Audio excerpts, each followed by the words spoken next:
Welcome to the Boys and Ivy Chicago Cubs podcast. Hey, everybody. Welcome to the Boys and Ivy. I'm your host, Jason Mead, alongside my son, partner in crime, Parker Park Chop Mead. How you doing today, bub? I'm doing great. How are you? I'm doing great. We've been on a little break here. We've had a few days off since we last did a podcast, but we're firing it back up because why, Parker? The Cubs are 6-0. 6-0 to start the spring and never lost. Never lost. We are 6-0 and looking sharp out of the gate. Currently, we're down 3-1 against the Giants. So hopefully I didn't jinx them, but by the time that this show is over, them Cubs might be coming back and winning again because we've come from behind 3 times and won out of the first 6 games. What do you think about them Cubs, baby? Cubs are tearing it up, Art. Playing straight greatness right now. 6-0. You can't say much, but we're doing great. 6-0 tells you everything. On our way to 162-0. Man, you're out of your mind. Yeah, I'm probably out of my mind. But hey, 157-5 won't be bad either, right, Park? No. I might get my hopes up a little bit. What is it? What is the odds for 150 wins? Probably plus like 150 million. I don't know. Probably. I might bet it the way the Cubs are playing. You guys all probably think I'm nuts. But hey, did anybody see the greatest home run hitter in Cubs history slamming Sammy Sosa in a Cubs uniform yesterday at spring training? Did you see that, Park? I did. I mean, who wouldn't want their hitting coach to be Sammy Sosa? Slamming Sosa. Dog. Wouldn't you want him to be your hitting coach? Yeah. 60 home runs in 3 seasons, man. I mean, it doesn't get any better than that. And everybody's, oh, you're on steroids. Man, steroids don't help you hit a baseball. But I tell you what, it was him and Mark McGwire bringing back in the day on that home run chase. It brought baseball back. And I love seeing it. And it was entertaining. And I love watching Sammy Sosa hit. He hit 20 dongs in a month. Ain't nobody ever going to do that again. Ever. Nope. Ever. But yeah, Sammy Sosa has been talking to some of the guys, and one of the guys he's been talking about is, I see him talking to the dugout, is this dog right here, Kevin Alcantara. He's been tearing it up off the start, spraying the ball all over the field. He's 6 for 12 to start the spring training. What do you think, Mark? Yeah, he's doing great. I love to see it. He's one of those players that when we would go to those Tin Caps games, we'd meet a lot and talk a little bit with them. He's all around a great player. Jaguar, dog. He's hitting. Obviously, he's hitting great. 6 for 12. That just shows you that he's having a hot start and he's ready to play ball. And he's get a leopard bat, like a leopard looking bat, man. That being with the Jaguar nickname is pretty sweet. So we got some other players that are excited about trying to make this 26-man roster. And what are your thoughts on Gage Workman so far, Parker? He's been doing really good. Hitting. He's been hitting really well. I've seen him make some pretty decent plays at third. And in the future, we might need him for certain situations. But one thing is, with the new rule, is we have to now put him on our opening day roster, or he goes back to the Tigers. So if we keep him, that'd be really nice. And that's what I think we should. We should keep him, and he could have a chance to play a lot. Or well, it depends how Matt Shaw does. But if we ship him back to the Tigers, I mean, what was it worth for?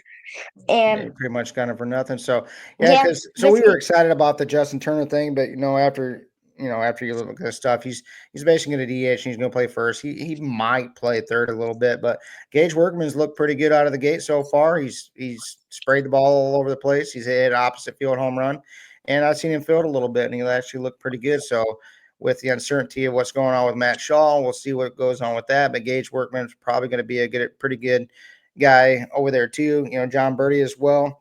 But I mean, you only got a few bench spots to give away. And another guy we've been excited about watching, and he's actually kind of fun to watch. Is Vidal Brujan. What do you think of him so far? He's looked pretty good. Yes, he has looked really good. He's fast too. I like having fast guys, just like Pete, because having a fast guy, it would be if you have a fast guy that can hit for like doubles and triples. That's a great player to have. So, and I saw him. He was at first base, and they just hit a normal single. Michael Bush just hit a single in the outfield, and he got all the way to third. He's pretty quick. He's very versatile. He can play the outfield. He can play shortstop. He can play second as well. Hey, Parker lost the headset. What happened, pal? Oh man! Look at him now. Oh my gosh! Okay, I'll just use one. I can't get this other one. Leave it like that. Looks fine. People like the natural look. Anyway, things happen on the show. Look at that. What a bozo. But anyway, Vidal Brujan, yeah, we liked him so far. He was at the Marlins last year. He didn't put up great hitting numbers, but he's a versatile player. He might have a shot to make the opening day roster as a backup bench player. But when we talk about the catchers, Miguel Amaya started off the season hot. The spring training, 5 for 6 on the spring so far, and if he can continue what he did at the end of last year, I think he's going to lock down that starting spot for the entire season. But we got Carson Kelly as a backup. But if Miguel Amaya does not cut it, we have your boy Moises Ballesteros, Mo Baller. He can flat out hit. Well, one thing you can't do with Moises is keep him down in the minor leagues hitting like that. If people dog his catching, his defense, but if you're gonna keep a guy in the minor leagues that's hitting like that, especially what he did at the end of the year, you can't keep him down. Like you can't keep him away from the MLB when he's proving his point and can play ball. Well, I think he's only 20. He might just turn 21 here pretty soon, but catching wise, he does need to get a little bit better at it. And I think that's the only thing that really holds him back. But he's right on Miguel Amaya's heels.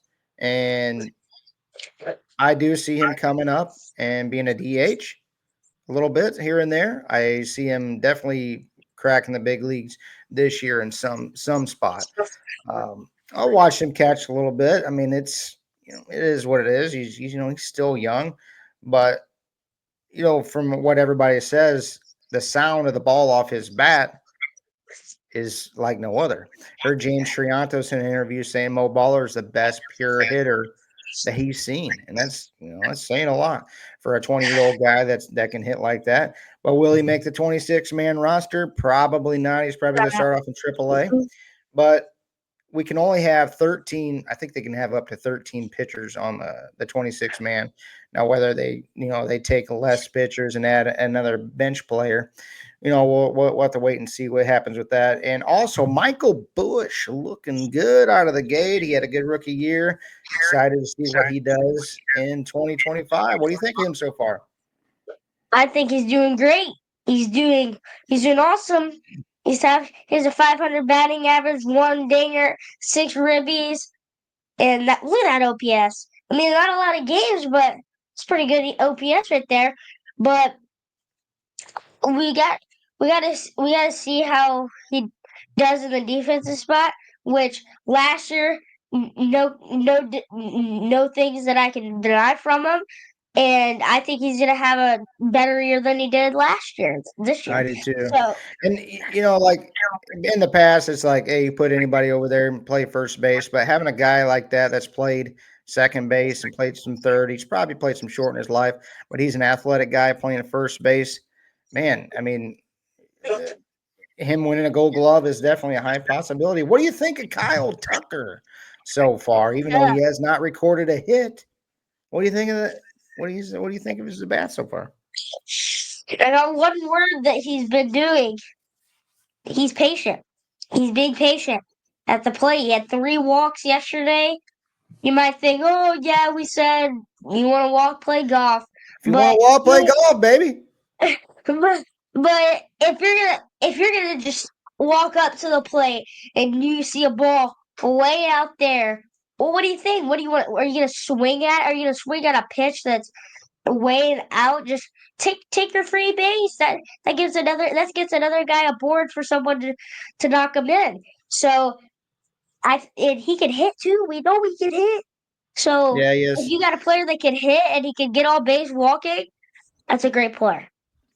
He's definitely showed some patience at the plate. Yes, we said, if you want to walk, play golf, but if he can get on base and the other guys can drive him in, we'll take it. But like I told you before, Parker, I don't know if the girls like the walks better than the dongs, man. They like the home runs, they like the doubles, the triples. But hey, I don't know. Man, you looking pretty goofy with that your headset like that, though. Man, what a goofball. But your boy PCA running wild yesterday, stole second, kind of got tripped up, took third, and then what happened after that, Park? Uh, on Friday, we got the news that he lost a bet to Jed Hoyer and he had to change his number to 4. Man, your Not, money went right down the tube, didn't it? yep.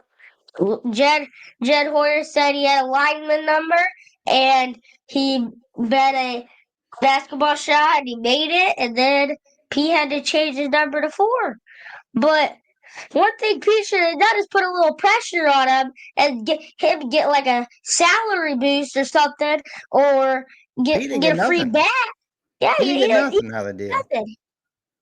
But no, I like the number 4. I like the number 52. 52 is a Think different number. It's just it's just something different, kind of unique. But the number 4 kind of reminds me of a guy that I've said that I think that he reminds me of is a guy that used to play for the Phillies and played for the Mets. A guy number 4 named Lenny Dykstra. He reminds me a lot of him, a lefty that can fly around in the outfield. He's number 4, and he just kind of reminds me of that a little bit. But how much work did you have to do to pay for that jersey? Look at all that stuff you had to do. All that Yeah, allowance money right down the pick tube, up bud. that dang dog poop. Yeah, somebody's Let's got to say do you're it. gonna do the dishwasher, I'm not. and I'm not picking up dog poop. You are. and I then put a I roof go and over your buy head. that jersey at Wrigley.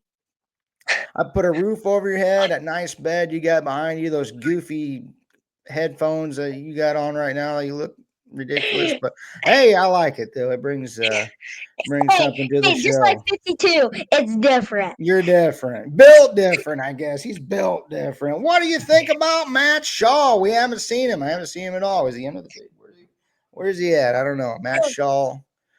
He is not to be seen yet. Hopefully, by the end of the week, we'll see him in the lineup. But he needs to get out there and get some reps Yeah. in. What do you think, Mark? Yeah.